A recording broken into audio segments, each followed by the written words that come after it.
25 সালে সেই বিজনেসটার ভলিউমটা কি দাঁড়ায়? আমার টোটাল অ্যাসেট সাইজ হচ্ছে 2000 কোটি টাকা। আমরা 350-400 কোটি টাকা ফাইন্যান্সিং করছি এভরি ইয়ারে শুধু এসএমই সেগমেন্টে। সেটা এই 25 সালে আমি 50 কোটি টাকা করতে পেরেছি। এসএমইর যারা ওদের কিন্তু শক অ্যাবজর্পশন পাওয়ার খুবই কম। 20 লাখ 50 লাখ 1 কোটি 2 কোটি রেঞ্জের যে ছোট ছোট ব্যবসায়ী আছে এরা কিন্তু ওয়াইপ আউট হয়ে গেছে। বিডি ফিন্যান্স অ্যাকচুয়ালি কি করে? আমরা গত 5 বছরে যত ব্যবসা করেছি তার অ্যারাউন্ড 80-85%-এর বেশি ব্যবসা করেছি এসএমইতে। আমাদের দেশের ফ্যাটেনিংটা সব কোরবানি ভিত্তিক। তো আমরা করলাম কি 6 মাস 7 মাস 8 মাসের একটা সিঙ্গেল ইনস্টলমেন্ট লোন দিলাম এবং তার সঙ্গে তাকে আমরা এই গরুটা লালন পালন করার জন্য যে ফুডের টাকাটা লাগে ওটাকে যোগ করে দিয়ে আমরা একটা ফাইন্যান্সিং করলাম এবং তার কোনো ইএমআই নাই। কোরবানির সময় ডিজিটালি এই আমাদের পার্টনারই এটা সেল করার ব্যবস্থা করে দেয়। ইন্টারেস্ট রেটটা উইমেন এন্টারপ্রেনার্স আমরা 4% ইন্টারেস্টে লোন দিয়েছি। আর যারা পুরুষ বা ফার্স্ট টাইম এন্টারপ্রেনার তাদেরকে আমরা 7%-এ ফাইন্যান্সিং করেছি। আপনাদের পার্টনারের কি কোনো অ্যাপ আছে? আমাদের পার্টনারের একটা অ্যাপ এবং আমাদের একটা অ্যাপ আছে, দুইটা অ্যাপ এপিআই দ্বারা কানেক্টেড। আপনাদের এই স্কিমটা পুরোপুরি সাকসেসফুল? আমাদের স্কিমটা খুবই সাকসেসফুল এবং আমাদের সঙ্গে কিছু ডেভেলপমেন্ট পার্টনার যারা এই স্কিমে দেখে ভেরি ইন্টারেস্টেড তারা আমাদেরকে $25-30 মিলিয়ন এখানে ফাইন্যান্সিং করতে এগ্রি করেছে। আপনি 2026 কে কিভাবে দেখছেন? 2026 সালকে আমি মনে করছি যে second half will be a turn around এবং next 2 to 3 years will be again a growth year for Bangladesh.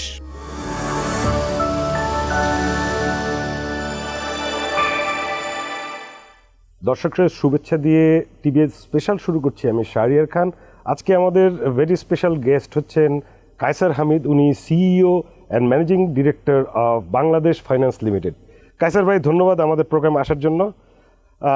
আজকে আমরা বিডি ফাইন্যান্সের কতগুলো দিক আলোচনা করব। আমরা বিডি ফাইন্যান্সের নাম জানি, কিন্তু বিডি ফাইন্যান্স এক্স্যাক্টলি কোথায় কোথায় ফাইন্যান্সিং করে আমার কাছে মনে হয় এটা খুব ইন্টারেস্টিং আপনাদের জন্য, আপনারা যখন শুনবেন। ওয়েলকাম কায়সার ভাই। আমি প্রথমে আপনাদের বিডি ফাইন্যান্সের এই বছরের পারফরমেন্স সম্পর্কে জানতে চাই যে কীরকম করছে BD finance, so that audience can understand বাংলাদেশের বিজনেসের অবস্থা কীরকম। জি, আপনাকে ধন্যবাদ। আমরা 2025 সালটা জাস্ট শেষ করলাম। আমরা লাকিলি 2025 সালে কামব্যাক করেছি হেভিলি। কামব্যাক করার একটা কারণটা হলো আমরা 2024 সালে আমাদের বড় ধরনের একটা প্রভিশন আমরা নিয়েছিলাম। আমাদের পোর্টফোলিওর সমস্ত স্ট্রেস লোন এবং ফিউচার যে রিস্ক হতে পারে সেটার প্রভিশনটা আমরা সিগনিফিক্যান্ট নিয়েছি ইন 2024। সো যেহেতু আমরা 2024 সালে প্রভিশন নিয়েছি, 25 সালে আমরা যতটুকুন ভালো করেছি ততটুকুনি আমাদের আপনার বটম লাইনে এসে যোগ হয়েছে, যার ফলে আমরা Q1, Q2, Q3 পর্যন্ত আমরা প্রফিটেবিলিটিতে ছিলাম এবং হোপফুলি আমরা 25 সাল যেহেতু অডিটেড ফিগার হবে সেন্ট্রাল ব্যাংক এবং এক্সটার্নাল অডিটার দ্বারা, কিন্তু আমরা দেখেছি আমাদের প্রফিটেবিলিটিতে আসবে। কিন্তু যে জায়গাটাতে আমরা মিস করে গেছি 2020, 21, 22 সাল পর্যন্ত, ইভেন 23 সাল পর্যন্ত বাংলাদেশ ফাইন্যান্স গ্রো করছিল একটা সিগনিফিক্যান্ট লেভেলে, যার ফলে আপনি জেনে খুশি হবেন যে টপ যে 3 এবং 4 ফাইন্যান্স কোম্পানি হয়েছিল বাংলাদেশ ব্যাংকের সাস্টেনেবল ফাইন্যান্সিয়াল ইনস্টিটিউশন রেটিংয়ে, আমরা সেখানে চলে আসছি পরপর 2 বার। এবং আমরা স্পেশাল ফোকাস করছিলাম কনভেনশনাল বিজনেসের বাইরে যে এসএমইর একদম প্রান্তিক পর্যায়ের বিজনেসগুলোর সঙ্গে, এবং সেখানে আমরা আমাদের টোটাল পোর্টফোলিও ধরেন লেন্ডিং পোর্টফোলিও 1500 কোটি টাকা, যার মধ্যে প্রায় 500 কোটি টাকা কিন্তু আমরা 5 বছরে ওই সেগমেন্টে করছিলাম। কিন্তু 24 সাল থেকে আমরা কয়েকটা সমস্যার মধ্যে পড়লাম। একটা তো হচ্ছে যে পুরো ইন্ডাস্ট্রির একটা ইম্প্যাক্ট আমাদের উপরে পড়েছে, যেহেতু এখানে প্রায় 9টা আর্থিক প্রতিষ্ঠান বন্ধের বিষয়ে সিদ্ধান্ত হয়েছে, 20টা আর্থিক প্রতিষ্ঠানকে আপনার কারণ দর্শানো লাইসেন্স ক্যান্সেলের জন্য চিঠি দেওয়া হয়েছে। এটার কিন্তু একটা প্রভাব বাকি আমরা 8টা 9টা যারা আছি তাদের উপরে সিগনিফিক্যান্টলি পড়েছে। যারা ডিপোজিটার তারা টেস্ট করার জন্য আমানত উইথড্র করতে চেয়েছে, বাকিরা ভয়ে উইথড্র করেছে, ইনস্টিটিউশনগুলো তারা উইথড্র করেছে। আমরা সেন্ট্রাল ব্যাংক থেকে যে রিফাইন্যান্সিং প্রিফাইন্যান্সিং পেতাম সেগুলো আমাদের ডিসকন্টিনিউশন বা অফ হয়েছে কিছুটা। আমরা পলিটিক্যাল যে আনরেস্ট সিনারিও গেছে, এর ফলে কিন্তু সাধারণ মানুষের যে নতুন যে বিনিয়োগ আমাদের এখানে সেটাও কিন্তু বাধাগ্রস্ত হয়েছে। তো এই সব দিক দিয়ে আমরা একটা বিরাট অপরচুনিটি মিস করেছি। আমি বলবো যে আমাদের যে গ্রোথ ছিল সেটা করতে পারিনি, এই সেগমেন্টে যে ব্যবসা করার দরকার ছিল সেটা করতে পারিনি। সো ব্যবসাটা খারাপ হয়েছে। আমরা হয়তো রিকাভারির কারণে গত বছর এর আগের বছর প্রিকশন নিয়েছিলাম, সেই কারণে হয়তো প্রফিটেবিলিটিতে ভালো থাকবো। ক্যাপিটাল মার্কেটেও সেম জিনিস হয়েছে। আপনি জানেন যে 2024-এর জুলাইয়ের পরে মানুষের একটা আশা প্রত্যাশা জেগেছিল যে এখানে বোধহয় একটা সুবাতাস বসবে, সংস্কার আসবে এবং রিটেল ইনভেস্টররা বিনিয়োগে লাভবান হবেন। কিন্তু সেটার 1 সপ্তাহ 10 দিন যেতে না যেতেই কিন্তু সেই আশাভঙ্গ হয়েছে। এবং পুরো 25 সাল জুড়েই আমরা সংস্কার, বিভিন্ন পলিসি প্রসেস চেঞ্জের নামে আমরা কিন্তু আলটিমেটলি এখানে কোনো কিছু অর্জন করতে পারিনি। আমাদের সাধারণ বিনিয়োগকারী কমেছে, তারা ক্ষতিগ্রস্ত হয়েছে, প্রচুর বিও অ্যাকাউন্ট বন্ধ হয়েছে, জিরো হয়ে গেছে। এবং এটাতে যখন পড়েছে মার্কেট আরও, তখন যারা আসলে ইনফ্লুয়েন্সিয়াল এবং হাই নেটওয়ার্থ ইন্ডিভিজুয়াল তারা এখান থেকে ফার্দার আরও বেনিফিট নিয়েছে। সো যাদেরকে প্রোটেক্ট করার জন্য আমরা যে ট্রান্সফরমেশন করতে চেয়েছি, আমরা কিন্তু সাবকনসিয়াসলি তাদেরকেই ক্ষতিগ্রস্ত করে আমরা আবার যারা হাই নেটওয়ার্থ এবং ইনফ্লুয়েন্সিয়াল ছিল তাদেরকে বেনিফিট করার সুযোগ দিয়েছি। একটু এলাবোরেট করবেন, কারণ আপনারা তো খুব একটা গুছানো ভাষায় জিনিসটা বললেন। আমি ক্রুড ভাষায় বলতে গেলে যারা আসলে শেয়ার মার্কেটকে এক্সপ্লয়েট করে অনেক টাকা বানিয়েছে, আপনি কি তাদের কথা বলছেন? যাদের এগেইনস্টে স্টেপ নেওয়ার কথা ছিল তাদের কথা বলছেন? আপনি একদম ঠিক জায়গায় ধরেছেন। ধরেন আমাদের সবার ধারণা ছিল যে এখানে বড় বড় যারা বিনিয়োগকারী বা কারসাজি বা যারা ম্যানিপুলেট করতে চায়, তাদের যেহেতু বড় বিনিয়োগ থাকে, তারা কোনো পার্টিকুলার কিছু স্ক্রিপ্ট দিকে যায়, সাধারণ বিনিয়োগকারী সেদিকে ছুটে এবং পরবর্তীতে তারা তাদের প্রফিট বের করে নিয়ে যায়, এরা ক্ষতিগ্রস্ত হয়। সো সেইটাকে প্রোটেক্ট করার জন্য আমরা কিন্তু মার্জিন রোল পলিসি, আমাদের আইপিও পলিসি, আমাদের মিউচুয়াল ফান্ড পলিসি, এগুলোকে আমরা টাস্কফোর্সের মাধ্যমে ঠিক করার উদ্যোগ নিলাম। এবং এটাতে কি হলো দেখেন, যে যারা মার্কেট ইন্টারমিডিয়েরি আছে, মার্চেন্ট ব্যাংক, ব্রোকারেজ হাউস, যারা মার্জিন লোন দেয়, তারা কশাসলি কী করলো, তারা মার্জিন লোনটা কিন্তু আপনার কমিয়ে নিয়ে আসলো, যেহেতু এটার খুব কঠিন নিয়মের মধ্যে আসছে। কিন্তু সবার আগে কমিয়েছে কাদের অ্যাকাউন্ট থেকে? খুব ছোট অ্যাকাউন্ট যারা, তারা। তো তারা ফোর্স সেলে পড়েছে, মার্কেট পড়েছে। তো মার্কেট যখন পড়তে পড়তে একটা জায়গায় চলে আসছে একদম বটম লাইনে, তখন আবার যারা ওই যে আপনার ম্যানিপুলেট করতে পারে বা অনেক ক্যাপাসিটি আছে, তারা কিন্তু আবার ফার্দার এখানে ইনভেস্ট করেছে, করে এখানে 25%, 30%, 40% গ্রোথ নিয়েছে। এবং এই যে শেয়ার হোল্ডার যারা, আপনি একটা স্ট্যাটিস্টিক দেখবেন, আপনাদের টিবিএসে আসছে কয়েকদিন আগে, যে আমাদের অ্যাক্টিভ বিনিয়োগকারীর সংখ্যা 12 লাখে নেমে আসছে, যেখানে 30 লাখ বিও অ্যাকাউন্ট হোল্ডার ছিল। প্রচুর পরিমাণ বিও অ্যাকাউন্ট এমটি হয়ে গেছে, যাদের আর শেয়ার নেই, জিরো, বন্ধ হয় নাই কিন্তু জিরো হয়ে গেছে। সো এটার ফলে হয়েছে কি, আপনার থাউজেন্ডস অফ যে স্মল যারা 50,000, 1 লাখ, 2 লাখ, 5 লাখ টাকার বিনিয়োগকারীরা, তারা কিন্তু একেবারে ক্ষতিগ্রস্ত হয়েছে, সর্বশান্ত হয়ে গেছে। সো এইটাও আমাদের আরেকটা, বিকজ যেটাতে আমাদের যেহেতু 2টা সাবসিডিয়ারি কোম্পানি আছে, ট্রেড কমে গেছে এবং এটার ফলে আমাদের যে ফান্ড আন্ডার ম্যানেজমেন্ট সেটা কমেছে, আমাদের ফিজ ইনকাম কমে গেছে।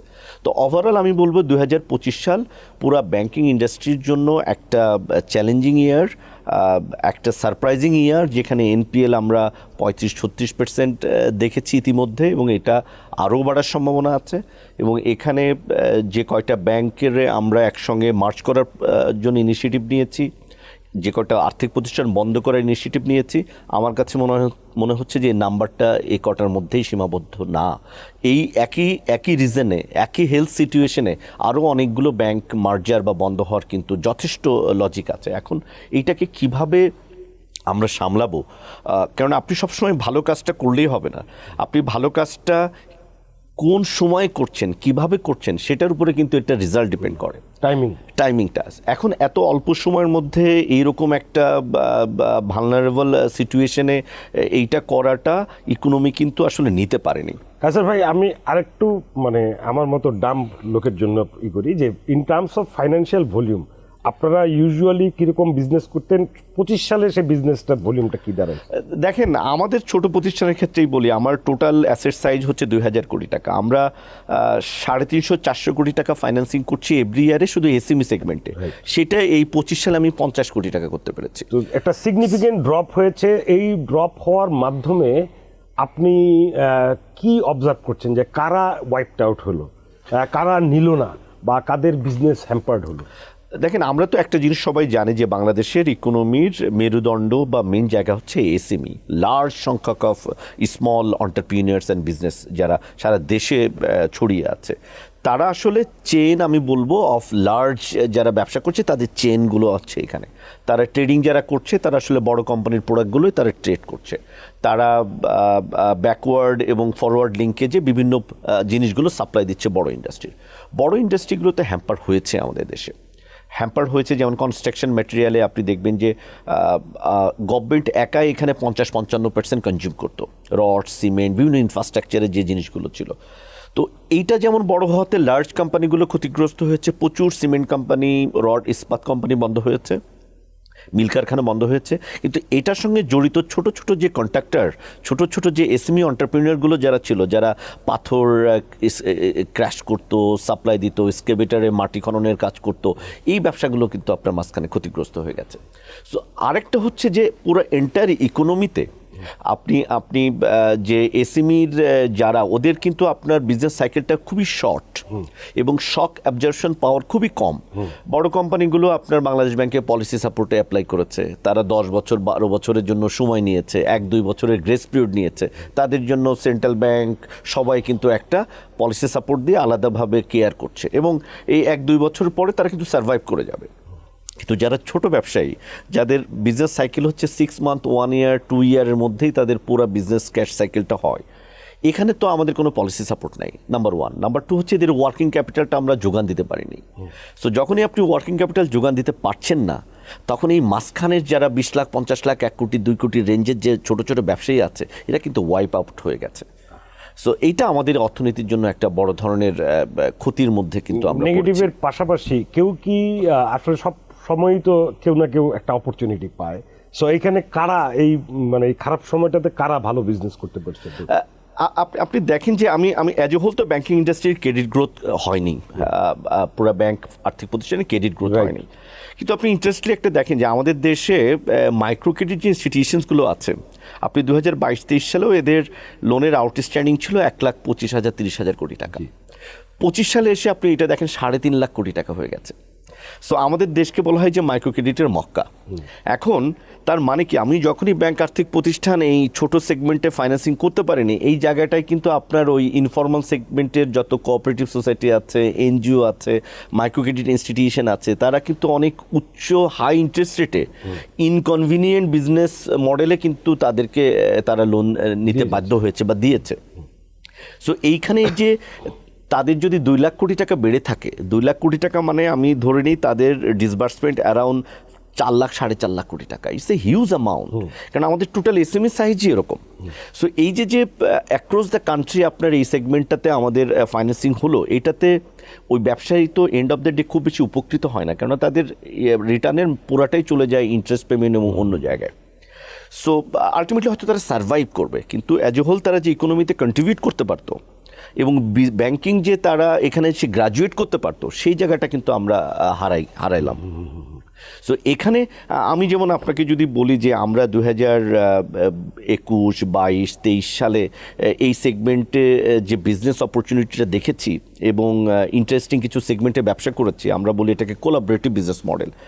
সেই জায়গাটা যদি আমরা 24-25-এ করতে পারতাম, it can be an example to the banking industry যে there are other segment যেখানে আমরা কনভেনশনাল বিজনেসের বাইরে যে একটা বিরাট সুযোগ আছে এই দেশে ব্যবসা করার, সেখানে আমরা করতে পারতাম। এখানে কিন্তু খুব কম ব্যাংক আর্থিক প্রতিষ্ঠান কাজ করছে। বাট আমি জানতে চাচ্ছিলাম যে এর ভিতরে কারা সবচেয়ে ভালো করলে খারাপ সময়টাতে? খারাপ সময়ের মধ্যে আপনি এখন একটা হচ্ছে আপনি যদি এখন সেগমেন্ট ওয়াইজ বলেন যে এসএমইর কারা আসলে ব্যবসা করেছে, ট্রেডিংটা আপনার টিকে গেছে, যেহেতু আমাদের বাংলাদেশ একটা কনজিউমার সাইজেবল কনজিউমার মার্কেট হয়েছে, আমাদের ডেইলি যে নেসেসারিজগুলো আছে সেটা আমাদের প্রয়োজন হয়।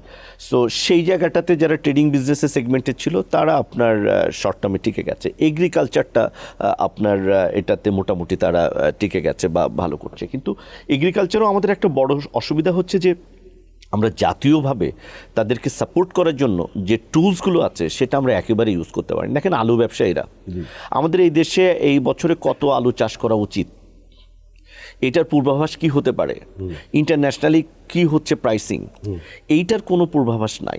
যার ফলে গত বছর দাম বেশি ছিল, আমরা সবাই হুড়মুড় খেয়ে অন্য সবজিগুলো বাদ দিয়ে আলুর মধ্যে ঢুকলাম, এবং আলু ব্যবসায়ীরা তাদের কিন্তু কস্ট যেটা সেটা উঠাতে পারলো না। সো আমাদের আসলে কৃষি অধিদপ্তর, কৃষি সম্প্রসারণ, অন্য জায়গা থেকে মেন যে সাপোর্ট দরকার, সেই সাপোর্টটা হচ্ছে স্ট্যাটিস্টিক্স, যে আমার অঞ্চলে কতটুকুন আলু চাষ করা উচিত। তো কৃষকরা আগেই বলা উচিত, দেখেন এতটুকুন জমির বেশি আপনার আলুতে এবার যাওয়া উচিত না, বেশি গেলে বেশি উৎপাদন হলে নষ্ট হবে, দাম পড়ে যাবে এবং আপনি কাঙ্ক্ষিত মূল্য পাবেন না। এরকম করে প্রতিটা সেগমেন্টে যে আমাদের এগ্রিকালচারে, ওখানে হয়তো আলু করতে যে আমরা অন্য একটা ক্রপ মিস করে গেছি, হয়তো গম মিস করছি, চাল মিস করছি, তেল মিস করছি, ডাল মিস করছি।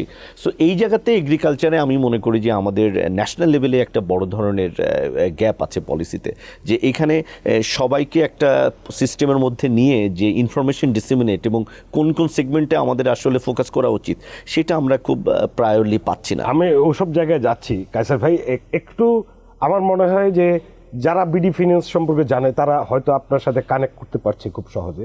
আমি যারা নতুন অডিয়েন্স, যারা বিডি ফিন্যান্স জানে না, তাদের কাছ জন্য আপনি বলুন আগে যে বিডি ফিন্যান্স অ্যাকচুয়ালি কি করে। মানে এটাকে, এখানে কি আমরা ইন্ডিভিজুয়ালকে টাকা জমা দেই, আপনারা কিভাবে ফাইন্যান্সিং করেন, এখানে কি আমি গেলে কি একটা লোন পাবো, কিভাবে আপনাদের বিজনেস মডেলটা কি একটু বলবেন? জি ধন্যবাদ।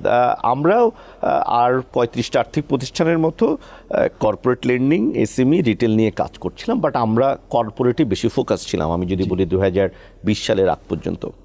সো 2020 সালের পরে এসে আমরা একটা 5 বছরের রোডম্যাপ বোর্ডের সঙ্গে আমরা শেয়ার করি যে আমরা আসলে কোথায় আমাদের যাওয়া উচিত, কেন আমরা কনভেনশনাল অন্য ব্যাংক বা আর্থিক প্রতিষ্ঠানের মতো একই ব্যবসা করলে ওয়াইপ আউট হয়ে যাব, কম্পিটিটিভনেসে আমরা টিকতে পারবো না। সো আমি যেহেতু এর আগে ব্র্যাক ব্যাংক, আইডিএলসি, আইপিডিসি এগুলোতে কাজ করেছি, এসএমই, রিটেল আমার ইয়ের মধ্যে বেশি, বিজনেস নলেজের মধ্যে বেশি, আমরা এই ফোকাসটা নিয়েছি এবং আমরা গত 5 বছরে যত ব্যবসা করেছি তার অ্যারাউন্ড 80-85%-এর বেশি ব্যবসা করেছি এসএমইতে। এসএমই বলতেও আমরা খুব ইন্টারেস্টিং এসএমইতে ব্যবসা করি।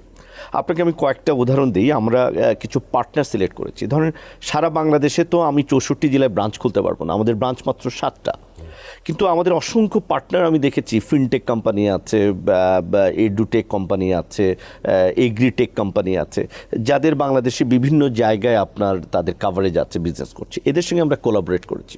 একটা এগ্রিটেক কোম্পানির কথা বলি, তারা আসলে ফ্যাটেনিং এবং আপনার ডেইরি নিয়ে কাজ করে, সিরাজগঞ্জ, পাবনা, আশুলিয়া, যশোর, এই সমস্ত জায়গাতে। তো আমরা দেখলাম যে পাবনা, সিরাজগঞ্জে তাদের থ্রু দিয়ে অ্যাপের মাধ্যমে আমরা একদম প্রান্তিক পর্যায়ের একজন ক্যাটেল ফার্মারকে আপনার 4.5-5 লাখ টাকা ফাইন্যান্সিং করতে পারি। আমাদের দেশে বিজনেসের বড় ব্যাংকের অসুবিধা হচ্ছে কি, যে আমরা বিজনেস ফাইন্যান্সিংটা করি কনভেনশনাল একটা মোডে, আপনি টাকা নেবেন, হয় কিস্তি দিবেন, আর নইলে বছর শেষে এটা সিসি লোন নেবেন।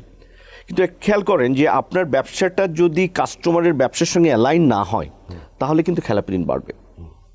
আমরা যারা ফ্যাটেনিং করে, আপনি জানেন আমাদের দেশের ফ্যাটেনিংটা সব কোরবানি ভিত্তিক, রাইট।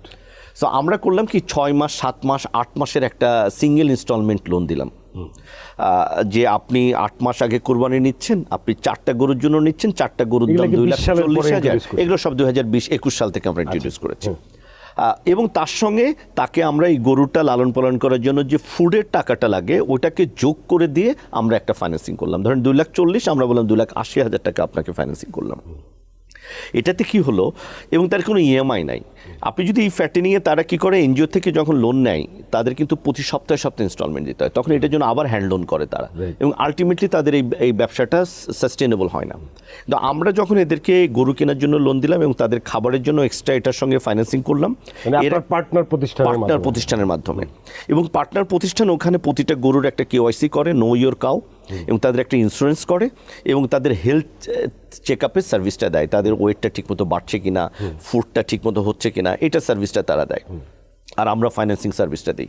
অ্যাজ এ হোল ওই কৃষকের সঙ্গে আমাদের একটা পার্টনারশিপ তৈরি হয়। এরা আবার কোরবানির সময় ডিজিটালি এই আমাদের পার্টনারই এটা সেল করার ব্যবস্থা করে দেয়, এবং কোরবানি থেকে 1 মাসের মধ্যে। আপনাদের পার্টনারের কি কোনো অ্যাপ আছে যেটার মধ্যে দিয়ে এই যে কেউ এন্ট্রি করে এই লোন সিক করতে পারে? এক্স্যাক্টলি শারীর ভাই, এটা যে মডেলটা কাজ করে, আমাদের পার্টনারের একটা অ্যাপ এবং আমাদের একটা অ্যাপ আছে, দুইটা অ্যাপ এপিআই দ্বারা কানেক্টেড।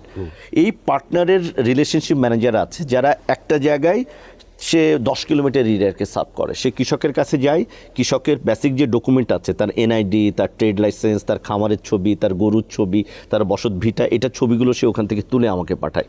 আমার অ্যাপের মধ্যে এখানে চলে আসে, আমি সাথে সাথে এখান থেকে এগুলোকে ভেরিফাই করে তাকে স্কোরিং করি, তার সঙ্গে ইন্টারভিউ করি এবং আমরা তার একটা লোন স্যাংশন করে দিই। 5 লাখ, 10 লাখ, 8 লাখ, 20 লাখ, বড় বড় খামারি আছে যাদের হয়তো ডেইরি আছে 20 লাখ, 30 লাখ, 50 লাখ টাকাও লাগে। এরপরে আমরা ওই গরু কেনাটা ইনশিওর করি থ্রু আওয়ার পার্টনার, এবং টাকাটা ওদের পার্টনারের থ্রুতে গরু কেনার পারপাজে ব্যবহৃত হয়। এবং এটা যখন আবার সেল করে 1 মাসের মধ্যে আমার পার্টনার আবার ওই টাকাটা কালেক্ট করে তার অ্যাকাউন্টের থ্রুতে আমাদের এখানে পেমেন্টের ব্যবস্থা করে। আমরা প্রায় কয়েক হাজার ফার্মারকে আপনার পাবনার ভাঙুড়া, সিরাজগঞ্জ, এই সমস্ত জায়গায় আমরা আপনার ফাইন্যান্সিং করেছি। এবং আপনার ইন্টারেস্টিং বিষয় হচ্ছে যে অ্যাক্রস বাংলাদেশ করেন নাকি আমরা এখনো পর্যন্ত এইখানে? আমরা 30-32টা ডিস্ট্রিক্টে আমার পার্টনারের বিজনেসটা আছে, কুমিল্লাতে, যশোরে, গাজীপুরে, পাবনা, সিরাজগঞ্জ, ওই বেল্টে। সো যেহেতু আমাদের গরুর বেল্টটা আপনার একটু নর্থের সাইডে বেশি, ওখানেই আমাদের বেশি। তো পার্টনার যেহেতু আমার রিকভারি মনিটরিংয়ের ব্যাপার আছে, এই জন্য যেখানে আমাদের এই পার্টনারের সার্ভিসটা নেই সেখানে আমরা এই ফাইন্যান্সিংটা করছি না। আমাকে একটু ক্লারিফিকেশনের জন্য, সো আমি ধরেন আমি যদি সিরাজগঞ্জের বা একটা জায়গা থেকে আপনাদের এটা অ্যাপের মাধ্যমে অ্যাপ্লাই করলাম, আমি দিলাম যে আমি 2টা গরু কিনতে চাই, সো তারপরে ওই পার্টনারের মাধ্যমে আমি গরু কিনলাম এবং আমি আপনাদের কাছ থেকে লোন পেলাম ইনক্লুডিং যে ওই গরুর ভরণ পোষণের যে খরচটা সহ। হ্যাঁ, মানে বেস ফুড নাকি? জি, ঘাস টাস তো আমার নাকি? জি জি, বেসিক যে কিছু ফুড এক্সট্রা কিনতে হয় সেটা সো দ্যাট আমার কোনো আর এডিশনাল লোন যেন না করতে না হয়। সো আমি এটা ফ্যাটনিং করলাম, 5-6 মাস রাখলাম, তারপরে আমি ওই অ্যাপের মাধ্যমে বিক্রি করলাম বা আমি অন্য লোকাল হাটে বিক্রি করলাম। তো তখন আমি কি করব, মানে তখন টাকাটা আপনি লোকাল হাটে, যেহেতু ওইখানে প্রতিটা পার্টনারের একটা এরিয়া সেট করা আছে, আপনি ওই এরিয়াতে যখন হাটে বিক্রি করছেন টাকাটা নিয়ে আপনি অ্যাকাউন্টে জমা করছেন। আপনার অ্যাকাউন্ট থেকে আমার আবার অটো পুল আপনাকে যে দিচ্ছি তখন আপনাকে তো একটা লাভ দিব, ঠিক না? তো সেটা কি ইন্টারেস্ট রেটটা কি? আমরা বেশিরভাগ ক্ষেত্রে দেখেছি যে এই খামারিগুলোর মালিক আমাদের মহিলারা। সো এরা কিন্তু উইমেন এন্টারপ্রেনিয়ার্স, আমরা 4% ইন্টারেস্টে লোন দিয়েছি। আর আপনার যারা পুরুষ বা ফার্স্ট টাইম এন্টারপ্রেনার তাদেরকে আমরা 7% ফাইন্যান্সিং করেছি। এরা বেশিরভাগই আপনার বাংলাদেশ ব্যাংকের প্রি ফাইন্যান্সিং, রিফাইন্যান্সিং স্কিমের আওতায় পড়ে। সো এইটাতে যেটা হয়েছে দেখেন যে একজন যদি 1 লক্ষ টাকা লোন নেয়, তার সারা বছরে 4,000 টাকা ইন্টারেস্ট, সেখানে আপনার 6 মাসে তার 2,000 টাকা ইন্টারেস্ট, 7 মাসে হয়তো 2,200 টাকা। সে একটা গরুতে লাভ করে অ্যারাউন্ড 60,000 টাকা, তার ওখানে খরচ আছে 20 থেকে 22,000 টাকা আদার্স ফুড, এবং এটা আর আমার ইন্টারেস্ট 2,000 টাকা। সো আপনি 4টা গরু কিনলে দেখা যায় যে একটা ছোট পরিবার যে তার বাসার পাশে সেট করে করছে, সে সেখান থেকে কিন্তু এই 6 মাসে প্রায় 1,60,000-70,000 টাকা আর্ন করছে। ওকে, যদি এই গরুটা মারা যায়?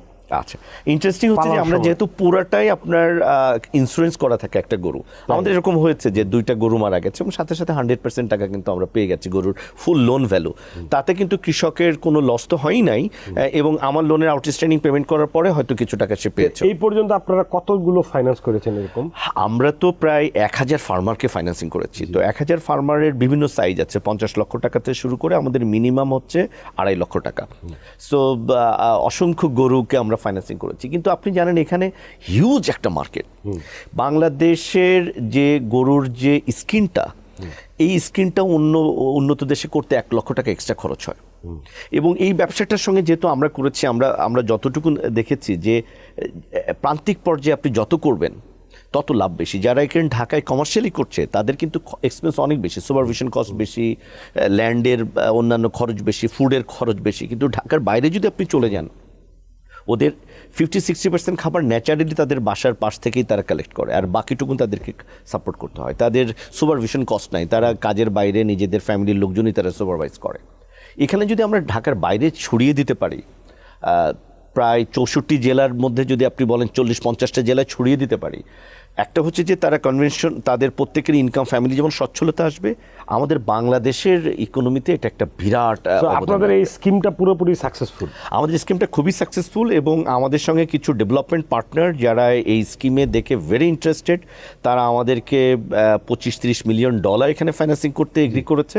হয়তো বাংলাদেশের প্রসঙ্গে এটাতে আমি শিওর যে এই সেগমেন্টে অনেকে অডিয়েন্স ইন্টারেস্টেড হবে, আপনাদের এই অ্যাপটার নাম কি? আমাদের প্রাণী সেবা আমাদের একজন পার্টনার, আর বাংলাদেশ ফাইন্যান্স।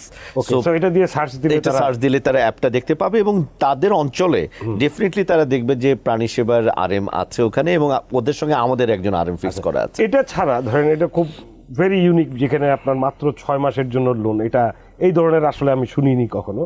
এইরকম আর কি আছে এগ্রিকালচার বা অন্য সেক্টর? দেখেন, আমরা এগ্রিকালচারের এটার সঙ্গে সঙ্গে আমরা ঢাকার বাইরে দেখেছি 1 টন 1.5 টনের যে গাড়িগুলো আছে, এটা কিন্তু প্রান্তিক পর্যায়ের কৃষকরা তাদের যে ফুডের যেগুলো আছে সেগুলো ট্রান্সপোর্টের জন্য ব্যবহার করে। জি, এখানেও কিন্তু একটা ব্যবসায়িক সেগমেন্ট তৈরি হয়ে গেছে, ক্ষুদ্র ব্যবসায়ীরা। আমরা আকিজের সঙ্গে পার্টনারশিপে বাংলাদেশের প্রায় 30-35টা জেলাতে ফাইন্যান্সিং করি। ওদের অ্যাপ আছে, যে অ্যাপের মাধ্যমে কাস্টমার তার basic document just on the spot শোরুমে যে দেখে, সে 10% ডাউন পেমেন্ট দিলে আমি 90% ফাইন্যান্সিংটা এনশিওর করি।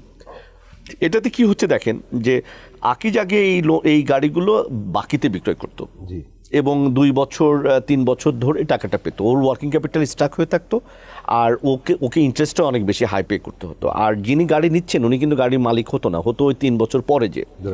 আমরা যেটা করছি, ওনাকে ইন্স্যুরেন্সের আওতায় নিয়ে আসছি, তার গাড়ি ইন্স্যুরেন্স এবং তার পার্সোনাল ইন্স্যুরেন্স। যদি গাড়ি অ্যাক্সিডেন্ট করে নষ্ট হয় তাহলে যেমন ওটা ফুল কাভারেজ থাকবে, আর ব্যক্তি অ্যাক্সিডেন্ট হলেও তার লাইফ কাভারেজটা থাকবে। আর 10%-এর পরে আমি 90% দেওয়ার কারণে সে ডে 1 থেকে মালিকানা হয়ে যাচ্ছে তার, এবং সে ইনস্টলমেন্ট দিয়ে 2 to 3 ইয়ার্সের মধ্যে এই লোনটা সে শোধ করে ফেলছে। সো এটাতেও কিন্তু আমরা আজকে প্রায় 4-5 বছরে 50 কোটি টাকার মতো ফাইন্যান্সিং করেছি শুধু গাড়িতে, 1 টন 1.5 টনের গাড়িগুলো। আপনি দেখবেন যে এগ্রিকালচার কিছু ইনস্ট্রুমেন্ট আছে, ট্রাক্টর, পাওয়ার টিলার, এগুলো এক একটা আপনার 3 লাখ, 4 লাখ, 5 লাখ টাকা দামের আছে। এইখানে আপনার বাংলাদেশে যারা এগ্রিকালচারের ইকুইপমেন্টগুলো ইম্পোর্ট করে বিক্রি করছে, এরা কিন্তু সবাই ক্রেডিটে বিক্রি করে, এবং ইন্টারেস্ট রেট এখানে ভেরি হাই, এবং তারা বেশি করতে পারে না কেন, তার ওয়ার্কিং ক্যাপিটাল তো আটকায় থাকে। আমরা এখানে ফাইন্যান্সিং এর কাজটা আমরা করছি, কারণ সে আসলে ফাইন্যান্সিং এরও কাজ করে, ওই ট্রাক্টর ইম্পোর্টিং এরও কাজ করে, সার্ভিসিং এর কাজটাও করে। তা আমরা বলেছি যে আপনি ইম্পোর্ট সার্ভিসিং এর কাজটা করেন, ফাইন্যান্সিং এর পার্টটা আমরা করি। আমরা কোলাবোরেশনের মাধ্যমে এই কৃষকদেরকে যখনই আমরা এইটা ফাইন্যান্সিং করেছি, আপনি দেখেন যে ওদের ইন্টারেস্ট বার্ডেনটা কমে গেছে, আর যে কোম্পানি এগুলো ইম্পোর্ট করছে তার আর ওয়ার্কিং ক্যাপিটাল স্টাক থাকছে না, সে ডে 1-এ টাকা পুরোটা পেয়ে যাচ্ছে, সে ফার্দার আবার মেশিনারিজগুলো আনতে পারছে। এখনও আমাদের এগ্রিকালচারে ম্যানুয়াল ডিভাইসই হচ্ছে আপনার 70-80%, আমরা 20% জায়গাও এই সমস্ত মেশিনগুলো দিতে পারিনি, যার ফলে প্রোডাক্টিভিটি কিন্তু আমরা ওই অপটিমাম লেভেলে নিতে পারছি না। সো এখানে যদি ফাইন্যান্সিংগুলো আমরা নিয়ে আসি, এর বাইরে আপনি এগ্রিকালচারের এটার বাইরে আপনি দেখবেন যে পুরো বাংলাদেশ একটা কনস্ট্রাকশন ফেজের মধ্যে দিয়ে আমরা যাচ্ছি। এমন কোনো গ্রাম ইউনিয়ন নাই যেখানে রোড ঘাটগুলো আপনার তৈরি হচ্ছে না। সেখানে কিন্তু প্রচুর ছোট ছোট ইয়ে লাগে, আপনার এক্সকেভেটর মেশিন লাগে, যেটা দিয়ে আপনার ইয়েগুলো খনন করে, মাটিগুলোকে শক্ত করার জন্য মেশিনগুলো লাগে। আমরা বাংলা ক্যাট এবং আরও কয়েকটা কোম্পানির সঙ্গে আমাদের ওখানেও পার্টনারশিপ নিয়েছি। এইগুলো কিন্তু ঢাকার থেকে ব্যবসায়ীদেরকে ওখানে নিলে কস্ট যেমন বাড়ছে, এবং সম্ভব না, একটা বড় কনস্ট্রাকশন কোম্পানির কতগুলো মেশিন থাকতে পারে, কাজ ডিলে হয়ে যাচ্ছে। তো লোকাল ছোট ছোট ছোট ছোট ক্ষুদ্র উদ্যোক্তা তৈরি হয়ে গেছে, তাদেরকে যদি আপনি 20 লাখ 25 লাখ টাকার ফাইন্যান্সিং করেন, সে ওই কাজটা অনেক ইকোনমিক্যালি করতে পারছে, এবং আপনি আপনার ফাইন্যান্সিং এর রিটার্নটা পেয়ে যাচ্ছেন, এবং অ্যাজ এ হোল আপনার কিন্তু ইকোনমিতে একটা পজিটিভ কন্ট্রিবিউশন আসছে। আমি যেটা বুঝলাম কায়সার ভাই, যে actually you have found many ways to একটা এনেবলারের রোল প্লে করছে, যে বিডি ফাইন্যান্স নিজে গিয়ে কিছু করছে না, যেখানে যেখানে পার্টনার আছে সেখানে গিয়ে রুরাল এরিয়াতে ছোট ছোট জায়গায়, যেখানে আগে আসলে টাকা পয়সার ফ্লোর অভাবে আপনার এটা অনেক একটা লম্বা একটা লেন্ডিং এর প্রসেস থাকতো, আপনি এটাকে ইজি করে দিচ্ছেন। সো মানুষ কি এটা তো অ্যাডিকুয়েটলি জানেও না, আমার ধারণা আপনারা হয়তো 0.000.1% মানুষ। দেখেন, 4 লাখ কোটি টাকা যদি এনজিও 2-3 বছরে আপনার ফাইন্যান্সিং করে, সেখানে আমরা 400-500 কোটি টাকা তো কিছুই না। আমি বলছি যে আইডিয়াটা যেমন ধরেন আপনি বললেন যে আকিজ মোটরস থেকে গাড়ি কিনছে, সে আকিজের পক্ষে ওই ফাইন্যান্সটা দিলে তাহলে আর গাড়িটা কি দিবে, ঠিক না? সো সে গাড়িটা দিচ্ছে, আপনারা এসে ফিনান্সটা দিচ্ছে। সো এই যে একটা ব্রিজিং করা, তারপরে এই যে বললেন যে আমার গ্রামে গঞ্জে রাস্তা কাটার জন্য বা একটা পুকুর খননের জন্য আমার মেশিন দরকার, সো ওইখানে আপনি একটা নতুন টেন্ডারার হচ্ছে। বাট আই থিঙ্ক যে এটা হয়তো গ্রেটার মানুষ যদি জানতো তাহলে হয়তো আরও নিত, বা অন্যান্য ফাইন্যান্সিং ইনস্টিটিউটগুলো এই ধরনের আপনাদের কতগুলো প্যাকেজ আছে? আমাদের 8 4টা পার্টনার আছে। আমি আরেকটা পার্টনার বলতে চাই একটু। একটা পার্টনারের নাম হচ্ছে এনজিও, তারা বেসিক্যালি আশ্রয়। ওনারা আপনার রাজশাহী অঞ্চলের দলিত সম্প্রদায় এবং সাঁওতালদেরকে নিয়ে স্পেশালি কাজ করে দীর্ঘদিন ধরে, কিন্তু কাজটা অনেকটা হিউম্যানিটেরিয়ান গ্রাউন্ডে এবং কিছু ডোনার ফান্ড কিছু এটা নিয়ে কাজ করে। কিন্তু দেখেন এগুলোতে বিজনেস কেস আছে। এরা কিন্তু একটা ক্লাস্টার ওয়াইজ বসবাস করে, এরা সাধারণ বাইরে ইয়েতে যায় না। তো আমরা এখানে কিন্তু এই ইমবেডেড ফাইন্যান্সিং একদম এই ক্লাস্টারকে ধরে একসঙ্গে 20 জন 30 জন 40 জনকে আমরা ফাইন্যান্সিং করছি থ্রু এই এনজিওটা। কি করতে ফাইন্যান্স? আচ্ছা, এরা দুইটা কাজ করে, একটা হচ্ছে এগ্রিকালচার আর একটা হচ্ছে আপনার এই গরু ছাগল পালন। এই গরু ছাগল পালন এরা খুবই ভালো, সাঁওতালরা খুবই ভালো এক্সপার্ট এবং খুবই ইফিশিয়েন্ট ওয়েতে করে, একদম খরচ খুব কম বললেই চলে এগুলো পালন করার জন্য। আর এগ্রিকালচারে আপনার যে ফ্রুটসগুলো আছে, লোকাল সবজিগুলো আছে, যারা এরা এগুলো ফাইন্যান্সিং করছে চাষ।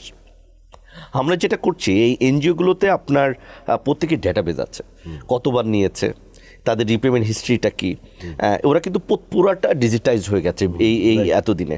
আমরা ওদের সঙ্গে কোলাবোরেশন করে এপিআই থ্রু দিয়ে ওই প্রোফাইলটা আগে থেকে টেনে নিচ্ছি। যখনই দেখছি একজনের 20,000 50,000 1 লাখ টাকা নেওয়ার একটা হিস্ট্রি আছে এবং সে এতবার 2বার নিয়েছে 3বার নিয়েছে রিপেমেন্ট করছে, আমি কিন্তু ইজিলি ওকে 4 লাখ 5 লাখ টাকা দিয়ে গ্রাজুয়েট করতে পারছি। এনজিওকে বলছি যে ভাই আপনার যে সুপারভিশন কাস্ট এটা আপনি কন্টিনিউ করেন, আমরা রেভিনিউটা শেয়ার করব। সো আমার রেভিনিউর একটা পার্ট ফর সুপারভিশন এবং এইটাকে ফাইন্যান্সিং করার জন্য আমি কিন্তু তাকে দিচ্ছি। আমার ওখানে ব্রাঞ্চ লাগছে না, আমার হিউম্যান রিসোর্স লাগছে না, আমি কিন্তু ওদের থ্রু দিয়ে ওই কাস্টমারকে গ্রাজুয়েট করতে পারছি। সো আমার ফাইন্যান্সিংটা হচ্ছে এবং কাস্টমার গ্রাজুয়েট করছে। সো গ্রেট, আপনাদের এই প্রোগ্রামগুলো আমি শিওর যে দিজ আর ইন্সপায়ারিং স্টোরিজ এবং এটা অন্যান্য ফাইন্যান্সিয়াল ইনস্টিটিউটগুলো শুনেও ইন্সপায়ার্ড হবে। এখন আমি লাস্ট সেগমেন্টে আপনাকে প্রশ্ন করি যে আপনি 2026কে কিভাবে দেখছেন? আমি এটা বলার অপেক্ষা রাখে না যে এই যে পলিটিক্যাল টার্মোয়েলের চেঞ্জ ওভারে অনেক কিছুই উলটপালট হয়ে গেছে, ইনভেস্টমেন্ট হয়নি, বাট অনেকেই বলছে 2026 ইজ দ্য ইয়ার, কারণ ইলেকশন হবে, একটা ইলেক্টেড গভর্নমেন্ট আসবে। আপনারা কিভাবে দেখছেন? দেখেন আমি এমনিতে খুব আশাবাদী মানুষ। আমাদের বাংলাদেশের যে ইয়ুথ পপুলেশন সাইজ, যে কর্মক্ষম যে জনসংখ্যা, এখানে আপনি খুব বেশি দিন তো আটকায় রাখতে পারবেন না, এরা একটা পর্যায়ে আসবেই। এখন যেহেতু বিনিয়োগটা থমকে গিয়েছে, মানুষের আস্থার জায়গাটাতে বড় ধরনের একটা ধাক্কা খেয়েছে এবং পলিটিক্যাল সিনারিওটা আপনার এখনও কন্ট্রোলে না, আমরা এখনও মব সহ আইন শৃঙ্খলা পরিস্থিতি খুব বেশি একটা ভালো জায়গায় দেখছি না। তো সেই পরিস্থিতি 2026 সালে আমরা মনে করি যে ইলেকশন হলে যদি একটা স্বচ্ছ প্রক্রিয়ার মাধ্যমে একটা দল ক্ষমতায় আসে এবং তারা পুরা আইন শৃঙ্খলার উপরে একটা কন্ট্রোল নিয়ে মানুষকে ওই আস্থার মধ্যে আনতে পারে যে এখন is a good time for investment, আমার কাছে মনে হয় যে 2026 সালের second half will be a turn around time for the economy. এখানে আপনি এসএমই বলেন আর লার্জ কর্পোরেট বলেন, প্রত্যেকেই কতদিন আর হাত বন্ধ করে বসে থাকবে? আমাদেরকে তো খেতে হবে, চলতে হবে, বড় হতে হবে। সো এই 2026 সালের সেকেন্ড হাফে আমি মনে করি যে টার্নওভার হবে, আমাদের নতুন বিনিয়োগ ঢুকবে, বিদেশি বিনিয়োগ ঢুকবে, পুঁজিবাজার সচল হবে, নতুন কোম্পানি আইপিওতে আসবে এবং এগুলো যদি হয় তাহলে আপনার প্রান্তিক পর্যায়ের এসএমই খাতে আমরা একটা প্রাণচাঞ্চল্য দেখতে পারবো। আমরা যেটা রিটেল সেগমেন্ট আছে সেখানেও আমরা আপনার দেখতে পারবো বাড়ি করা, প্রয়োজনের গাড়ি করা, অন্যান্য জিনিসগুলো কেনা, সেখানেও একটা আমরা কনজামশন লেভেল দেখতে পাবো। এবং গভর্নমেন্ট এখন যে আপনার মনিটারি পলিসিতে ইনফ্লেশন কন্ট্রোল ফোকাসে আছে, এইখান থেকে কিছুটা সরে এসে আমি মনে করি যে ক্রেডিট এক্সপ্যানশন ফোকাসেও গভর্নমেন্ট ফেরত আসবে, বিকজ পলিটিক্যাল গভর্নমেন্টের তো একটা ম্যান্ডেট আছে, তারা তো জনগণের জন্য তাদের কিছু কমিটমেন্ট আছে, অ্যাকাউন্টেবিলিটি আছে। তো সেই জায়গাতে 2026 সালকে আমি মনে করছি যে second half will be a turn around এবং next 2 to 3 years will be again a growth year for Bangladesh. Thank you Kaiser ভাই, এবং ভেরি অপটিমিস্টিক এন্ডিং দেওয়ার জন্য। এবং আই হোপ যে আপনারা যে এসএমই নিয়ে যে কাজ করছেন এটা আরও ভালো রেজাল্ট দেয় এবং বাংলাদেশের আসলে একেবারে পপুলেশন ডেন্স একটা দেশ, খালি বড় বড় কর্পোরেটের কথা চিন্তা করলে তো হবে না, আসলে ব্যবসা বা এনেবিলিটি কিছু করতে পারাটা সারা দেশ জুড়েই হওয়া উচিত, গ্রামের প্রত্যন্ত গ্রাম থেকে আরম্ভ করে শহর সব জায়গায়। সো আপনাকে অনেক ধন্যবাদ অনেক ধরনের আইডিয়া শেয়ার করার জন্য। আর আমি শিওর যে দর্শকরাও অনেক আইডিয়া আজকে পেলেন ওনার সাথে ইন্টারভিউ থেকে। এবং আমাদের প্রোগ্রাম যদি আপনাদের ভালো লাগে তাহলে লাইক করবেন, শেয়ার করবেন আর আমাদের চ্যানেলে চোখ রাখবেন। আপনাদের সবাইকে শুভেচ্ছা।